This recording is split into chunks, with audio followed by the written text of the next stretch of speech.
My name is Troels Henriksen. I'm a postdoc at the University of Copenhagen, where my research is about how to compile purely functional programming languages to efficient parallel code, particularly GPU code. So my favorite computer scientist is Dijkstra, because he tells it like it is. So Dijkstra said that when we had small computers, we had a small problem with programming them. As we eventually had large computers, we then had a very large programming problem. It's been 30 years since he said that, and now our computers are a million times as powerful again, so now our programming problem is even larger. So Dijkstra says that, what we're trying to do is very hard. What Dijkstra also tells us is that we are really stupid, and we need to be aware of that. As programmers, we must be aware that we are not perfect, and we shouldn't just try to solve hard problems directly without thinking about them. And I think that's a fair characterization, and it's not really our fault, because while our silicon computers keep getting better, the flesh computers in our heads kind of stay the same. And what our brains evolved for was more like this, where you had one big problem to solve and not that many things going on at once, whereas now we're really trying to solve problems that look more like this.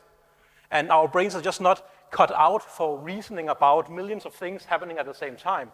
That we are very good at reasoning about things that happen one after another, so sequentially. So what I think we need is a programming model where the semantics are sequential, but where the execution can then be parallel, because our computers are parallel, and that's not going to change. Our programming model must also be portable, because our computers do change in various low-level ways, and we don't want to rewrite our code all the time. Our models must also be modular, because we don't want to start over from scratch every time we have to write a program. We want to be able to write libraries and use that library code and get some good performance out of it. We don't want to retune and re-optimize and manually tweak things all the time, although we do end up doing that far too often for my taste. Okay, so there are various approaches to try to solve this. One is to just program like we've always done, write some Fortran, write some C, and then expect someone to write a sufficiently smart compiler that can turn our sequential programs into parallel execution. So we can write, for example, a for loop like this and ask, well, is this parallel? You can look at the index and say, yeah, so we are writing, each iteration of this loop is reading from one element of xs and writing to one element of ys, so it's probably parallel. It also depends on whether this function f has side effects, or maybe these arrays are aliased in memory. But with some work, there are compilers that can figure out that this loop is parallel. But you have to put in a lot of work, even in this simple case, which is probably the simplest instance of parallelism. And usually we end up just telling the compiler, trust me, there's something tricky going on, f is pure, the arrays don't alias, so just parallelize it. But what about loops that are slightly more complicated, like this one, where we are constructing an element of ys that depends on a previous element of ys. So is this loop parallel? Well, actually, it might be, depending on exactly what f does. But I don't know of any parallelizing compiler that can actually detect this, because it is very difficult. And the real strategy here is that many of the algorithms that we develop when we write them on our blackboards and our papers are actually parallel. The mathematics is often parallel. But then we write them down in a language like C or Fortran, where we are forced to impose an order on operations, because that's how the languages are. And then we expect a compiler to reverse engineer what we wrote and figure out what we actually meant. I think that's a shame, and it's a waste of effort. And it is also called heroic effort in the literature for good reason, because it is very difficult. So I think we should use a programming language or a programming model where we can just say what we mean instead of having a compiler reverse engineer what we meant. In particular, I think that functional programming has developed a very nice vocabulary for expressing operations that are innately parallel, but have sequential semantics. Like the first loop I showed you, that's essentially just a map. A map applies a function f to each element of some array or collection and produces a new array. Similarly, the other one is a construct called a scan, which is a little bit more exotic, but can be useful for parallelizing many things that don't look parallel at first glance. So, can we just use our favorite functional language, which is Haskell, and expect our code to run fast on GPUs and FPGAs and whatnot? Well, unfortunately not, because all of the functional languages that exist, or almost all of them, turn out to be really, really slow in practice, even when you run them in parallel. They have all kinds of things in them that are not in principle a problem for parallelism, but are in practice things like higher order functions and tons of recursion and various other very dynamic features. And for restricted platforms like GPUs, we don't actually want fully general parallelism. We want some restrictions so that we can actually generate efficient code, because that's the point. There's already lots of very nice and flexible and expressive functional languages, but now we want one that's fast. So what we've done is take sort of a least common denominator functional language for a simply typed lambda calculus, and removed everything that we believed was not reasonable, that we didn't know how to compile to efficient GPU code, and then we wrote that turned into a very simple language, and then we wrote a very much non-simple optimizing compiler that can then generate efficient GPU code, and we call this language Futhark. So Futhark is not a GPU language, it's high level. It doesn't have any GPU concepts in it as such. It just has a bunch of you have functions, and you can use map, reduce, and scan, and so on, and it's the compiler's job to turn that into parallel code, but the semantics are just like they would be in any other functional language. We co-design the language on the compiler, so the language doesn't have anything that we don't know how to compile to efficient code.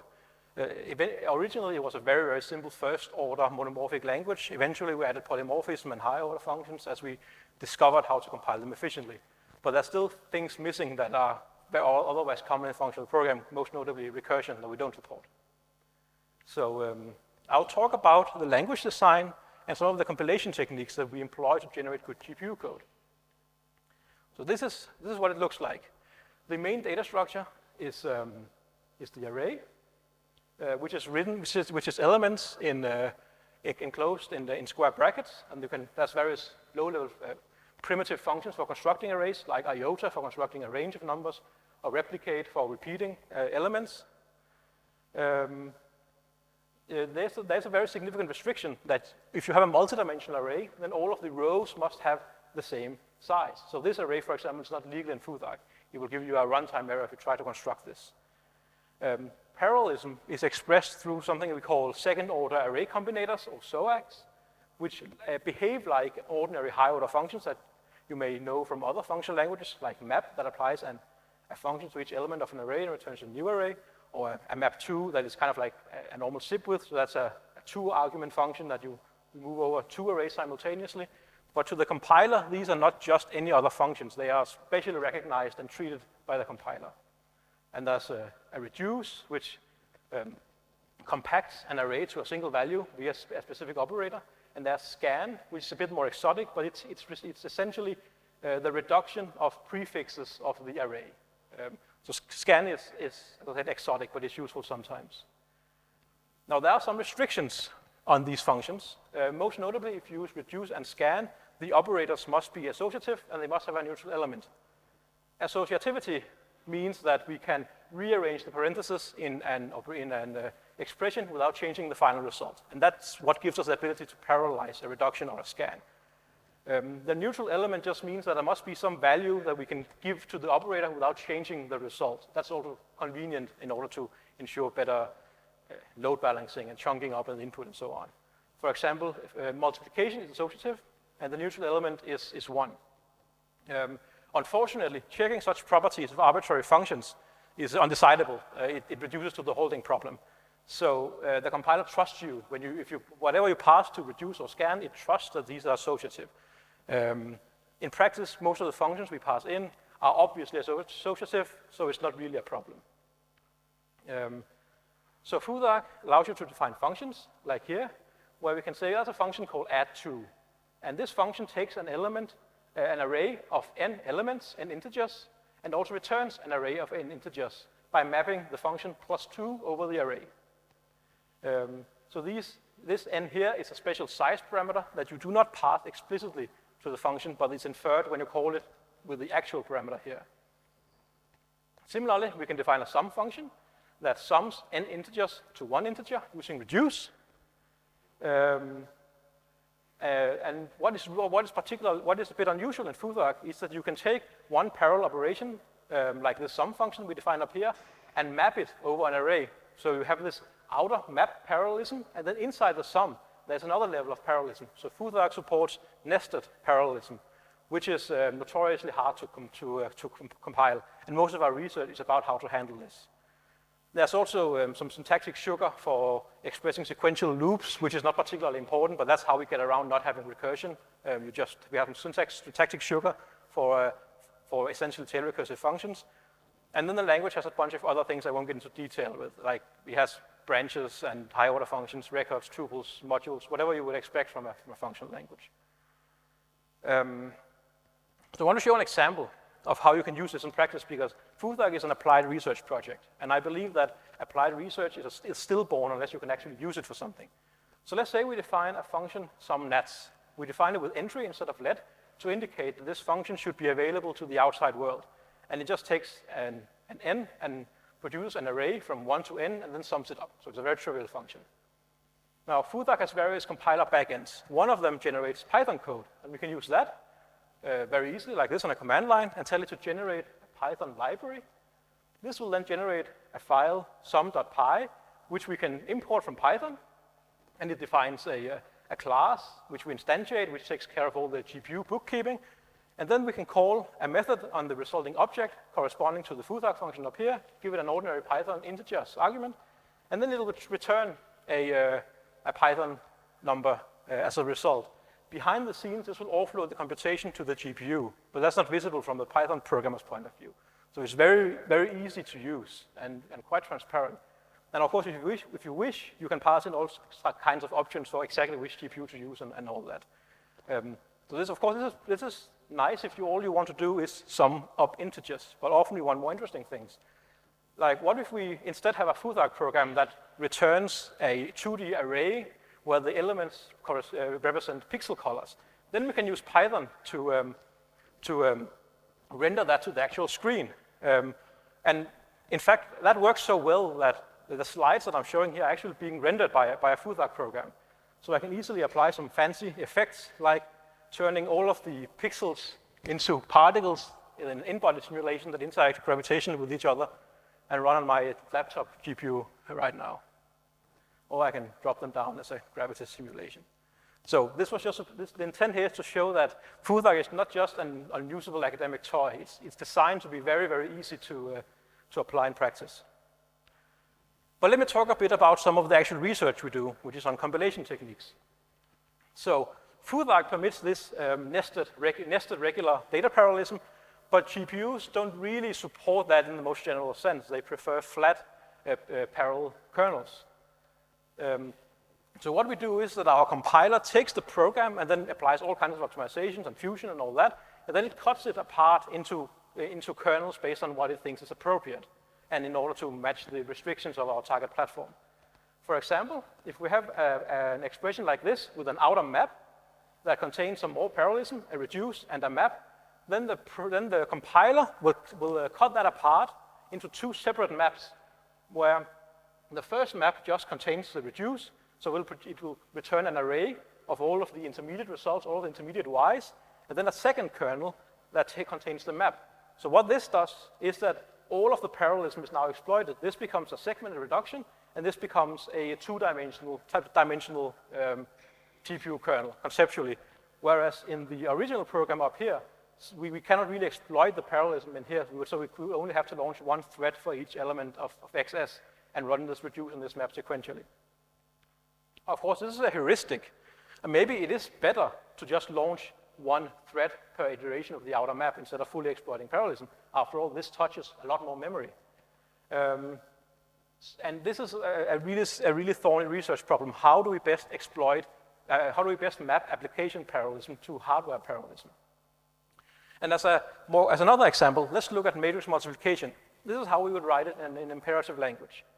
In Futhark, we will write it like this, where we are mapping over the rows of XSS, and then we are mapping over the columns of YSS, and then we compute the dot product of XS and YS by first doing a map where we pairwise multiply elements of the two vectors, and then into a reduction where we sum up this array. Now, it would of course be wasteful if this ZS array was manifested in memory, so the compiler will fuse them in with a construct called redomap that is semantically just the same as having a reduce and a map on its own, but it emphasizes that this can either be exploited as a parallel construct, or it can be turned into a tight sequential loop without any intermediate results having to be stored. Okay, so how do we parallelize this matrix multiplication? Well, one is to do what's called full flattening, where we exploit all of the parallelism. So that turns it into what is called a segmented reduction, where all of the parallelism in the problem is exploited. There is some communication overhead because we are parallelizing this inner redomap, which is, I mean, you have threads that need to communicate with each other because they actually collaborate in constructing one final result. But this is the best option if you really need all of the parallelism to saturate the GPU. I mean, we need maybe, I don't know, 20,000 or 30,000 threads for the GPU to be fully saturated, and we want it to be saturated. But if these two outer maps have enough work in themselves, if the output matrix we are constructing is big enough, then the best option is to just parallelize these two outer maps and leave this redomap sequential, turn into a tight single loop, because then we avoid the communication overhead of parallelizing it, and we still have this very information-heavy loop, which we can then use to perform things like loop tiling, to do locality optimizations and such, which an opportunity which we lost over here. So this is a problem, because normally a compiler compiles a program to one thing, but here there's two options, and they are both best in different situations.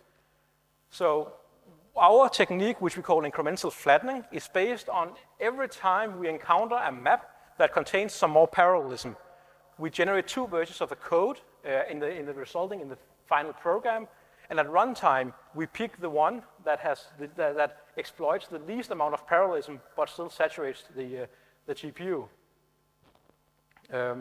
It looks a bit like this. So we have an expression indicating how much parallelism is exploited in the outer maps, which is n by m, and then we compare that to some GPU-specific threshold, T0, which varies based on the GPU. And if this n by m exceeds T0, then we only parallelize the two outer maps. Otherwise, we execute the fully flattened, fully parallelized version. And this is the generated program. So this branch is inserted into the actual final program. It's not a compile time decision. It's a runtime decision, because in the general case, we don't know any of these three numbers. They are just dynamic. We know they will exist at runtime, but we don't know them at compile time. Now, the real challenge here is that this T0 is very hard to predict the optimal value for, because that depends on not just the GPU, but also the program. As an example, let's look at how matrix multiplication performs. So this graph will show the runtime for multiplying two matrices, where the total amount of work is kept constant, asymptotic work, as we change the balance of the matrix from outer dimensions to inner dimensions. So as the greater n is, the more we are multiplying two square matrices, and when n is very low, it's more like we are multiplying a row vector with a column vector, so that it becomes very unbalanced. And with moderate flattening, which only exploits the two outer maps as for parallelism, it performs really well for large n, because then it can do loop tiling and so on. But as n decreases, the amount of parallelism in the outer maps also decreases, and then we have fewer and fewer threads that do more and more work. And this curve is the same for even highly optimized matrix libraries like cuBLAS. It's just moved a little bit because cuBLAS does tile this stuff better than the Futhark compiler can do. But you see the same phenomenon. With incremental flattening, we get a curve that looks like this, where we can see that the fully parallelized version is able to run at reasonable speed when n is very low. It gets slower and slower as n increases until at some point where it switches to the version that only parallelizes the outer maps. Now this switchover is too late because it sticks to the fully parallel one for too long, which means that this threshold parameter, the T0, has the wrong value. But we can use an auto-tuner to determine the right T0, and then we get this curve that switches versions as soon as it is profitable. So this is the basic idea. It can be refined further. So this was just about whether do we parallelize or not the inner parallelism. For more complicated programs, there are more complicated decisions we can make. For example, there is a problem called LocVolCalib, or benchmark, that come from the FinPath suite, which is some kind of finance calibration thing. The core of this benchmark is a map nest that looks a bit like this, where we have some outer maps, and then some scans with some weird operators. I think it's 2x2 matrix multiplication or something like that, and I think it's a tri-diagonal solver or something. But that doesn't really matter. What matters is how do we map these 3 levels of application parallelism to hardware parallelism.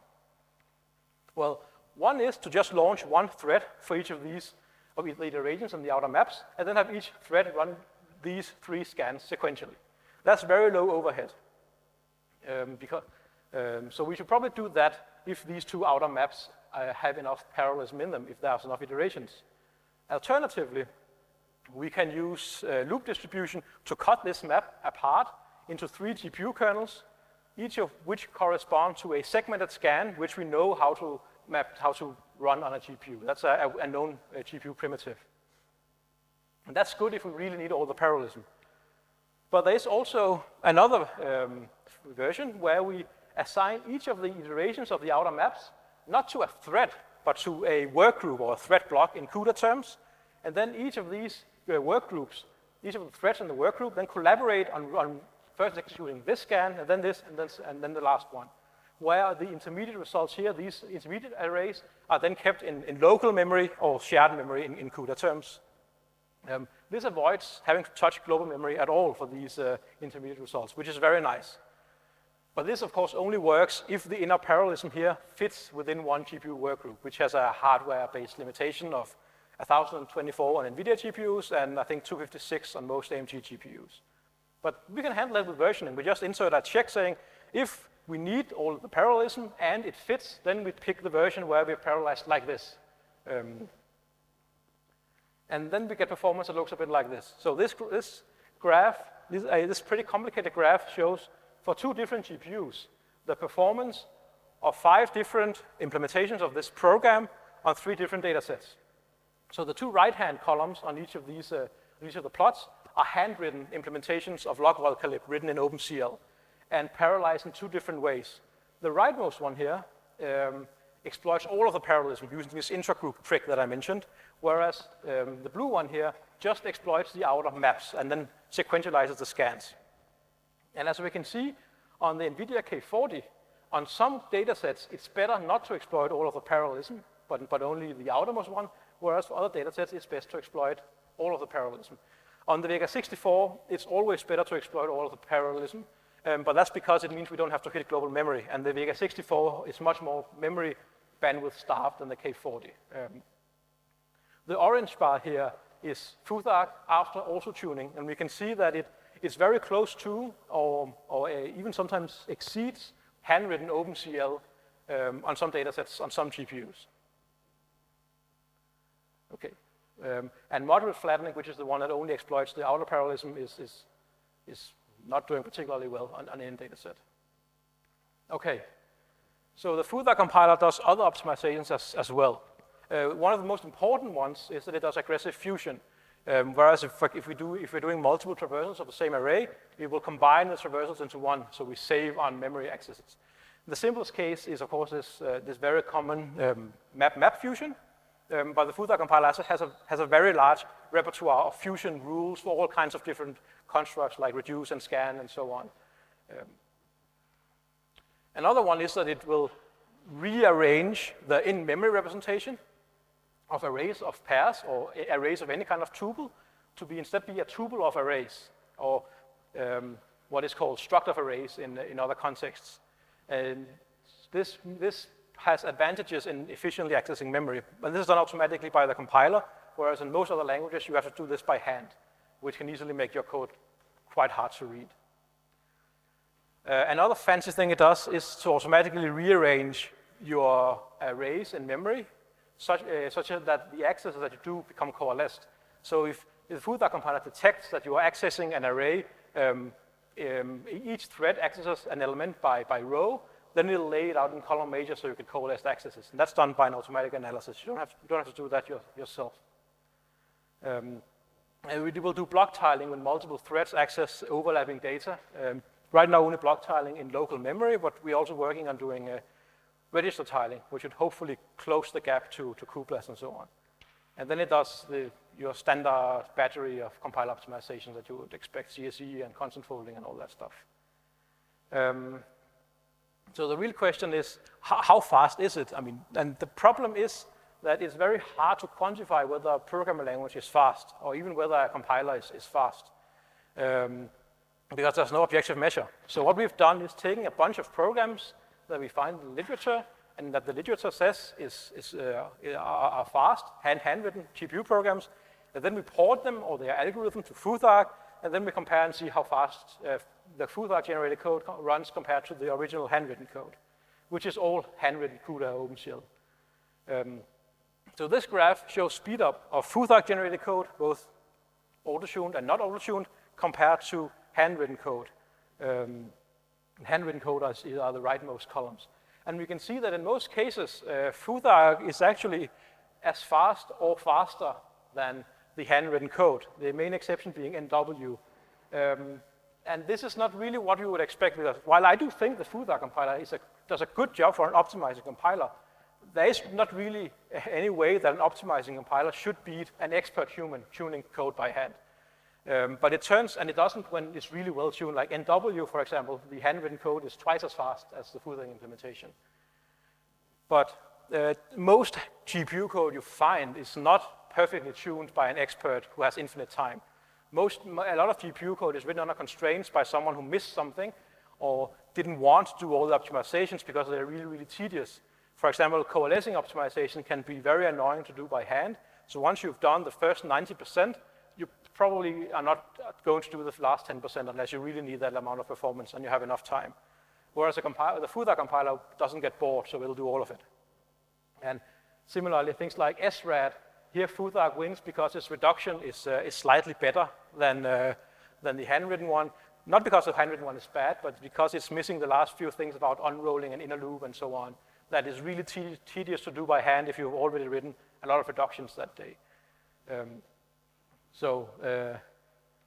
In conclusion, Futhark is a data parallel array language. It's high level, so you can't directly access GPU features, but it has an optimizing compiler that does generally manage to take advantage of important GPU features for you.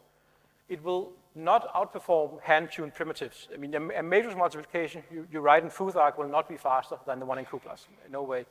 But application performance is very often competitive because the compiler can do optimizations across abstraction boundaries, which is not the case for library code. Everything is freely available and under a free software license, and it's quite easy to install. So I think everyone should install it and give it a try and tell me if it doesn't work. Right? That's it.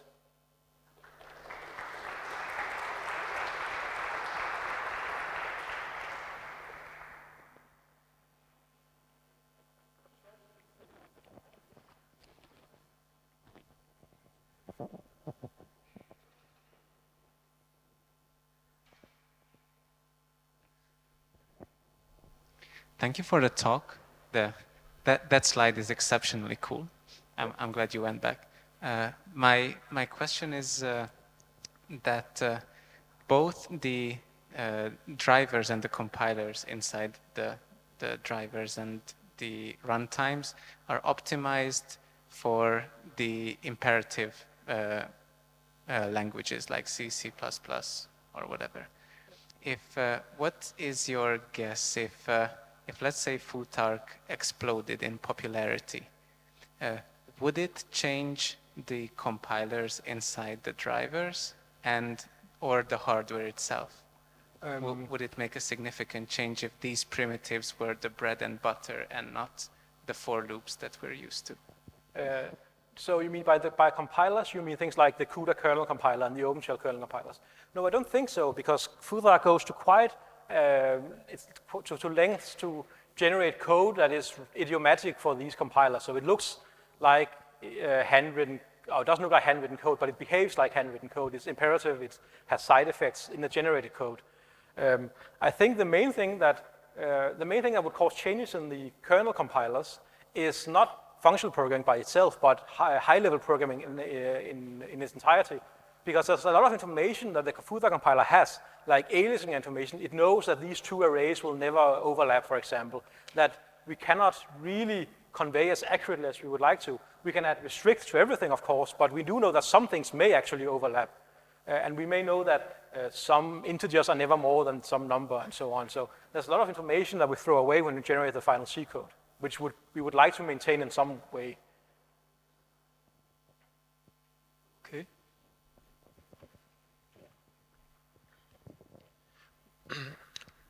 What's your method to explore the optimization space? Is it automated? Do you generate multiple versions of kernel? No, the Futhark compiler is mostly a conventional compiler, and it has a bunch of heuristics for how to optimize. The only place where we do something more advanced is with this incremental flattening stuff, where we do multi-versioning, but only based on how much parallelism to exploit and where to locate the parallelism. We don't do multi-versioning based on how much to fuse or whether to move things in different pieces. I mean, when you research new stuff, how do you validate your heuristics? A large set of benchmarks, large by academic standards, not industrial standards. Okay, further remarks or questions? I have one more. Can we use Futhark to generate multi-device code? Not yet. If you check out the right branch on GitHub, but right now it's probably not very stable. But we are working on that right this moment. Yeah, but great. Only multi-GPU code, and only for the CUDA backend so far. Thanks. Okay, so let's thank Troels again.